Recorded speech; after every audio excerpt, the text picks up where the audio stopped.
So next up on our system is silvopasture under food. This is another form of agroforestry, even though here it's not agriculture per se, but worried more about cattle and how to graze them. Typically there is a belief that trees and cattle don't mix, but this is actually arguing exactly the opposite, saying trees and pasture mix very well and provide many benefits. The ranking and results by 2050 puts it at number 9 with 31.19 gigatons of reduction in CO2 by 2050, $41.6 billion in net cost with a profit of $699.4 billion. Very impressive. So here is a typical silvopasture. You can see the trees and the cattle enjoying the shade. So just like agroforestry, this also has the benefit of improving soil moisture, biodiversity, soil carbon, providing shade, local microclimate, cool temperatures for the cattle, and so on. And there is no real evidence that cattle and trees don't mix.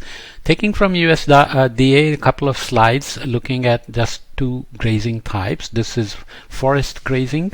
So management inputs in this case are forest stand improvement, grazing deferments to manage grazing, prescribed fire, so controlled fire to control brush management and natural regeneration, grazing ecology based on preference values. So based on preference values. So what kind of what kind of fodder you want to feed your cattle, and so on. The results are that cooler environment for livestock, some wind and weather protection, so reduced evaporation from the soil moisture persistence, and the grazing can also manage the competition for water between grassland and the trees, more diverse understory vegetation, reduced probability of catastrophic wildfires. So just a plain grassland, as you can imagine, can burn and wipe out the whole land, but here trees will protect part of the land that you are holding under silvopasture. May receive preferential tax treatment, that's for the US. Open stand of timber in grazed forest settings can be more scenic, so we're talking about aesthetic values as well. Under silvopasture, the management inputs needed are canopy management, tree protection. As we know already, tropical forests and Amazon are now net sources of carbon because the disturbances were not prevented or the trees were not protected. Weed control. You don't want weeds to take over the grassland and then have no real healthy grass for the cattle. Soil amendment, hay harvest, tree pruning, rotational grazing, pasture renovation, grazing management based on total forage production. So you want to be able to manage those as well. The results are the diversification of income streams, especially when trees are chosen based on their products, timber, fodder, fertilizer, etc. that we talked about under multistrata agroforestry.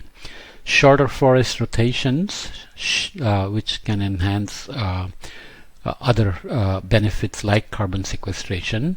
Shaded cool season forage plants can be more nutritious for livestock.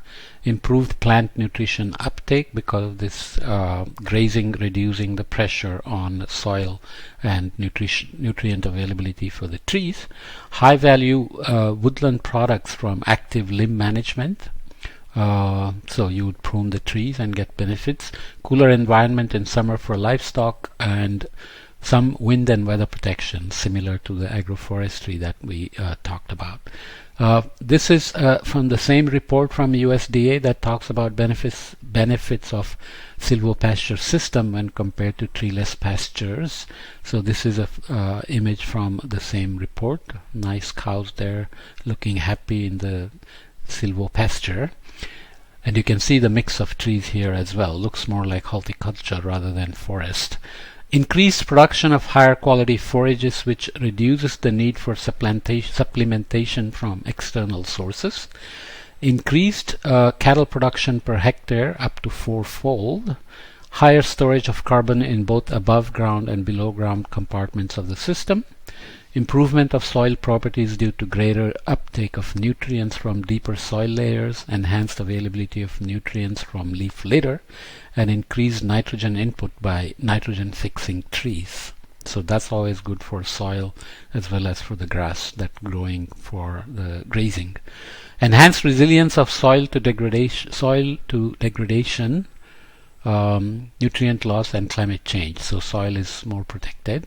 Improved water holding and infiltration capacity of the soil, which contributes to the regulation of hydrologic soil cycle by reducing runoff intensity, soil erosion, etc. that we talked about under multi-strata agroforestry.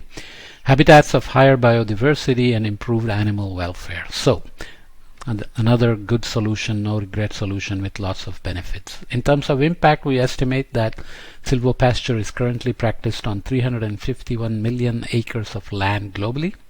If adoption expands to 554 million acres by 2050, out of the 2.7 billion acres theoretically suitable for silvopasture, so using various satellite data and others, there are estimates of what amount of land is available for silvopasture as theoretically suitable.